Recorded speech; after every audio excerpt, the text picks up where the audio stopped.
American सदर Donald Trump ने एक बहुत बड़ा ऐलान किया। उन्होंने कहा जी कि मैं पाकिस्तान के साथ एक ट्रेड एग्रीमेंट करने जा रहा हूं। फिर उसके बाद हमने देखा कि जनरल आसिम मुनीर साहब वहां पे गए, पहले बातचीत हुई, फिर उसके बाद इसहाक डार वहां पे गया, बातचीत हुई। इट मीन्स दैट फिर हुकूमत पाकिस्तान ने अनाउंस किया कि ट्रेड डील डन हो गई है, अमेरिका के साथ पाकिस्तान की ट्रेड डील डन हो गई है।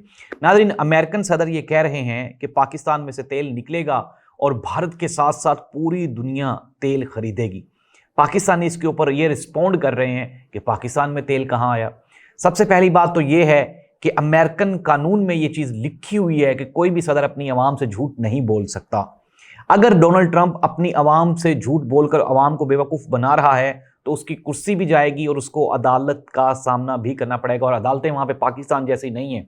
हमने देखा कि वहाँ पे अदालतें भी आज़ाद हैं और फैसले भी आज़ाद होते हैं। It means that Donald Trump झूठ नहीं बोल रहा। पाकिस्तान में वाकई इतना पेट्रोल और इतनी पेट्रोलियम मसनूआत मौजूद हैं जो पाकिस्तान की तकदीर बदल सकती हैं। मसला है कि पाकिस्तान के पास वो सोर्सेज नहीं हैं, वसाइल नहीं हैं, हमारे पास इतनी मशीनरी नहीं है कि हम ये जो मादनियात हैं, ये जो पेट्रोलियम मसनूआत हैं, इनको निकाल सकें।